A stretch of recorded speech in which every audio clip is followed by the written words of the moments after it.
Unified 911, anong matutulong namin sa'yo? Anya ti maitulog mi ken kahapon. Anong may tatabang ko sa Unsay imo? akong ikatabang nimo? Ngini makadabang na misal ka no. Sa anumang wika o dialekto, may tulong na darating sa iyo.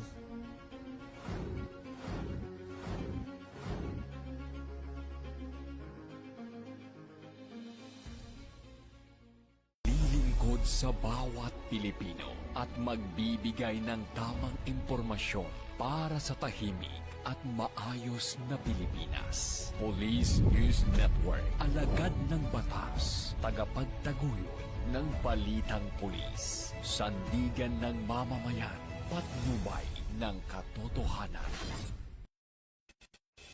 La Campo Crame, maghahatid ng pinakahuling kaganapan at nagbabagang balita. Ito ang PNN Police News Network. At ngayon, ang inyong mga tagapagbalita.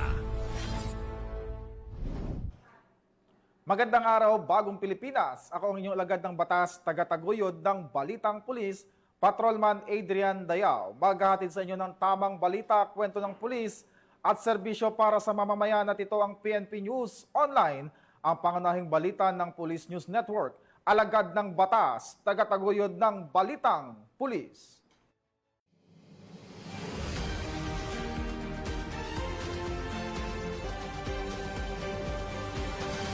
Narito ang mga balitang hatid ng ating PNN correspondent mula sa iba't ibang panig ng bansa.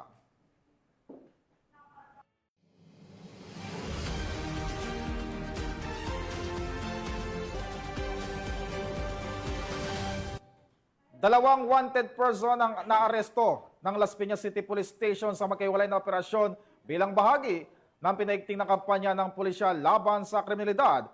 Nakatutok dyan si Patrolwoman Meritoni Beba.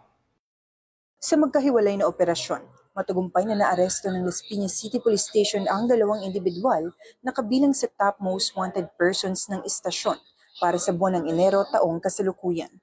Kahapon lang, bandang 2:00 ng hapon, isinagawa ang Joint Law Enforcement Operation sa Barangay Pulang Lupa, 1, Las Piñas City, kung saan naaresto ang tinaguriang Rank 1 Top Most Wanted Person na si Elias Danilo, 38 taong gulang, isang helper at residente ng nabanggit na lugar. Ang operasyon ay pinangunahan ng Warrant and Subpoena Section ng Las Piñas City Police Station sa ilalim ni Police Colonel Sandro J. De La Cruz Tafalla, Chief of Police, katuwang ang Daniel Fajardo Substation.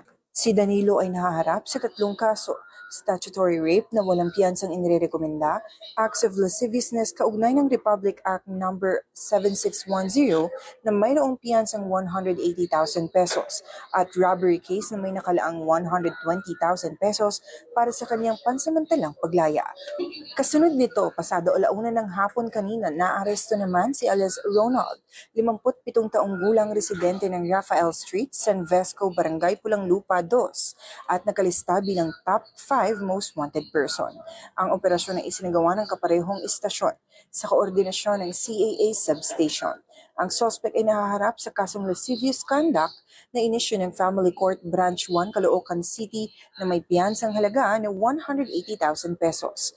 Ang dalawang akusado ay kasalukuyang nakadetine sa custodial facility ng Las Piñas City Police Station habang hinihintay ang commitment order mula sa korte.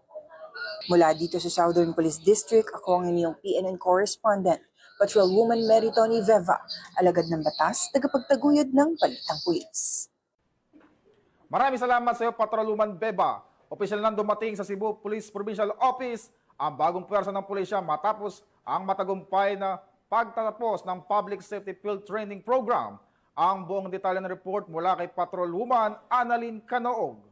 Opisyal na isinagawa ng Cebu Police Central Office ang accounting ng mga makabagong downloaded personnel mula sa PSFTP Class 2025-01 Legion sa Cebu Police Central Office Multipurpose Grounds itong Lunes, 5 ng Enero sa taong kasalukuyan. Sa nasabing aktibidad, kabuuang 17 na personnel mula sa Batch Legions ang mainit at tinanggap at formal ay natala bilang bahagi ng Cebu Police Visual Office. Ang pagdating ng mga makabagong tauhan ay mahalagang hakbang sa patuloy na pagpapalakas ng kakayahan ng kapulisan sa lalawigan ng Cebu. Ang karagdagang puwersang ito ay inaasahang magbibigay ng mas mahusay na serbisyo sa publiko, particular sa aspeto ng crime prevention, police visibility at mabilis na pagtugon sa mga insidente. Sa pamamagitan ng kanilang pagsasala at disiplina, lalong mapagtitibay ang hangarin ng Cebu Police Regional Office na maghatid ng serbisyong may profesionalismo, integridad at dedikasyon. Ito ay patuloy na pagsusumikap ng Philippine National Police na bumuo ng isang mas natatag, mas handa at mas dumutugong puwersa para sa kapayapaan at kaayusan ng mga komunidad sa buong lalawigan ng Cebu.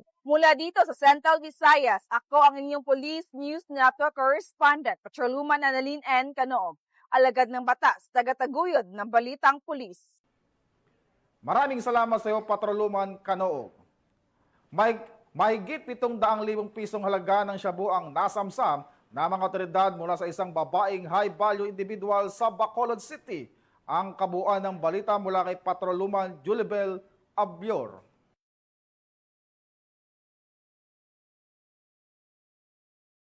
Matagumpay na naaresto ng mga tauhan ng City Drug Enforcement Unit ng Bacolod City Police Office ang isang babaeng high-value individual sa ikinasang buy-bust operation sa Purok Magtiayon, Barangay 10, Bacolod City, bandang alas 5:31 ng hapon nito lamang ika-4 ng Enero taong kasalukuyan. Ang suspect na kinilalang si alias Jan, 30 taong gulang, walang trabaho at residente ng nasabing barangay, ay naharap sa kasong paglabag sa Republic Act 9165 o Comprehensive Dangerous Drugs Act of 2002, partikular sa Sections 5 at 11 nito. Isinagawa ang operasyon sa pamumuno ni Police Lieutenant Richard O. Ligada sa ilalim ng direktang supervisyon ni Police Lieutenant Colonel Antonio P. Benetes Jr. na nagresulta sa agarang pagkakaaresto sa suspect. Nasamsam mula sa suspect ang humigit kumulang 115 gramo ng hinihinalang shabu na nagkakahalaga ng tinatayang 782,000 pesos. Na-recover din ang isang sachet ng hinihinalang shabu na ginamit bilang ebidensya sa buy-bust, 4 na sachet na nasa kustodiya ng suspect, 2 karagdagang sachet at ang marked money na 1,000 pesos. Patuloy ang mas pinaigting na operasyon ng kapulisan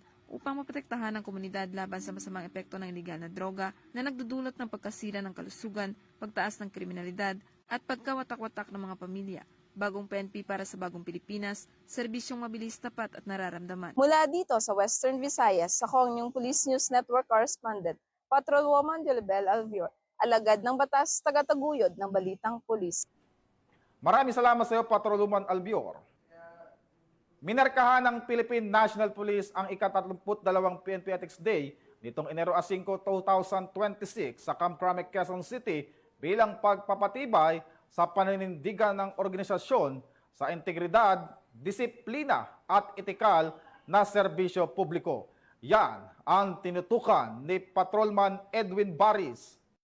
Ipinagdiwang ng Philippine National Police ang ika-32nd Ethics Day na may temang integridad at disiplina, pundasyon ng serbisyong mabilis, tapat at nararamdaman tungo sa bagong PNP para sa bagong Pilipinas na ginanap sa National Headquarters ng Camp Brigadier General Rafael T. Crame, Quezon City nitong ika-5 ng Enero taong 2025. Ang pagdiriwang ay pinangunahan ni Police Lieutenant General Jose Melencio Nartates Jr., Acting Chief PNP kasama si Police Lieutenant General Bernard Banag, ang Deputy Chief PNP for Administration. Kasabay ng selebrasyon ang pagbibigay parangal sa mga tauhan ng PNP na nagpakita ng natatanging dedikasyon at katapangan sa pagpapatupad ng batas sa iba't ibang bahagi ng bansa. Ang medalya ng pagkilala ay ginawad kina Police Lieutenant Colonel Reynaldo B. Gabudaw, Police Captain Julius Cesar T. Calumina ng Special Action Force, Police Senior Master Sergeant Jenny Rose Agulon, Police Corporal Erwin Gonzales at Patrolman Christian J. Ramos ng Police Regional Office 3, Police Staff Sergeant Roy C. Asis ng Police Regional Office 13, Police Staff Sergeant William Duca ng Police Regional Office 2, Police Staff Sergeant Ray Reyuan ng Police Regional Office 10, Police Staff Sergeant Jun Ray Terana ng Police Regional Office 7, Police Corporal Daryl Cañete at Patrolman Kim Jasper Alarca ng Police Regional Office 4A, Patrolman Larty Talaga ng Police Regional Office 6 at Patrolman Jimuel Sawan ng Police Regional Office 12. Layunin ng PNP Ethics Day na ipaalala sa mga membro ng Philippine National Police ang pagiging disiplinado,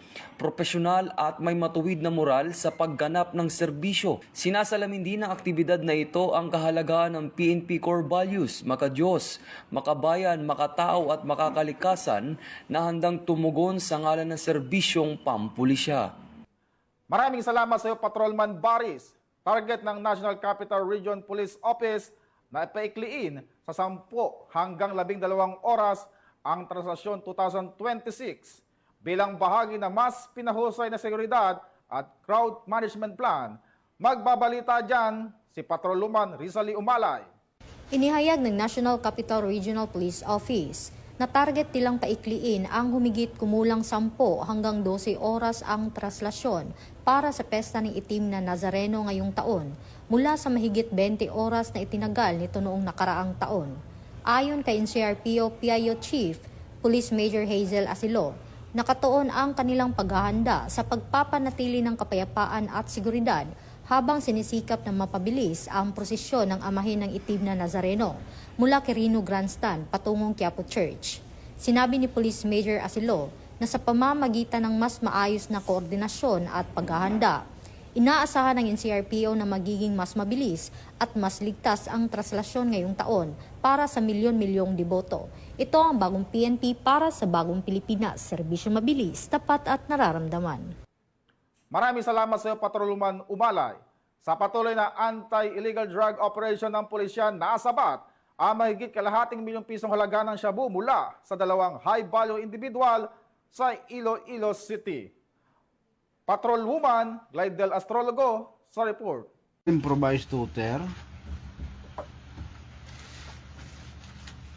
Mahigit kalahating milyong piso na halaga ng iligal na droga ang nasamsam mula sa 2 high-value individual sa ikinasang buy-bust operation ng Station Drug Enforcement Team ng Iloilo City Police Station 2 sa Zone 3, Barangay Baldoza, La Paz, Iloilo City, dakong alas 3 ng madaling araw. Nito lamang ika-4 ng Enero taong kasalukuyan. Kinilala ang mga naarestong suspect na sina alias Toto Joel, 55 taong gulang, isang sound technician at si alias Aji, 29 na taong gulang, isang helper at kapwa residente ng nasabing lugar. Ayon kay Police Captain Jeffrey Delgado, officer in charge ng Iloilo City Police Station 2, sinabi nito na matagal na ang isinagawang monitoring ng kanilang unit bago naging matagumpay ang operasyon. Dagdag pa niya, nagmumula sa loob ng distrito ng La Paz ang iligal na droga na ibinibenta ni alias Toto Joel sa kanyang mga parokyano. Ayon pa sa hepe ng istasyon, si alias Toto Joel ang itinuturing na source na ipinagbabawal na droga na ibinibenta ng kanyang kapatid na nauna nang nadakip sa magkakahiwalay na buy-bust operation sa parehong lugar. Itinuturing din umanong drug den ang lugar ng operasyon base sa mga nakaraang recovery ng illegal na droga. Ayon sa kapulisan, nabili umano kay Toto Joel ang isang sachet ng hinihinalang shabu gamit ang marked money na nagkakahalaga ng 2,500 pesos. Sa kanyang pagkakaaresto, nakumpiska pa ang 9 na karagdagang sachet ng hinihinalang shabu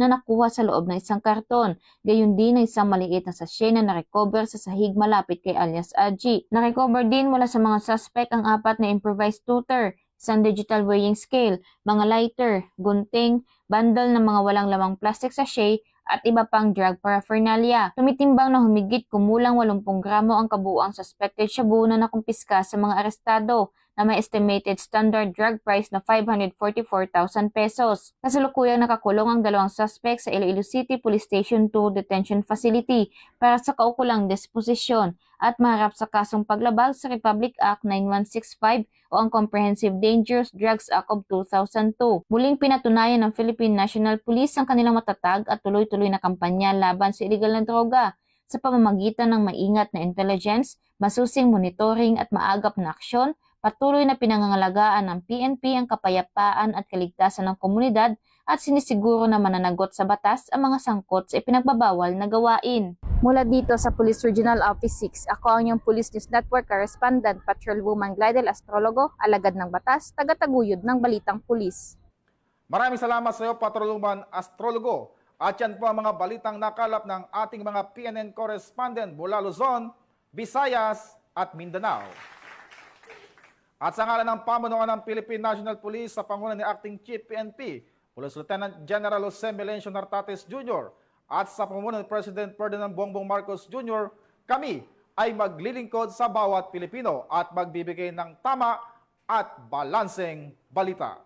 Mula dito sa tanggapan ng tagapag-ugnay ng Pambansang Pulisya, ako po ang inyong alagad ng batas, tagataguyod ng Balitang Pulis, Patrolman Adrian Dayao, maghahatid ng tamang balita, kwento ng pulis at serbisyo para sa mamamayan, at ito ang PNP News Online, ang pangunahing balita ng Police News Network, at ito ang bagong PNP para sa bagong Pilipinas, serbisyong mabilis, tapat at nararamdaman.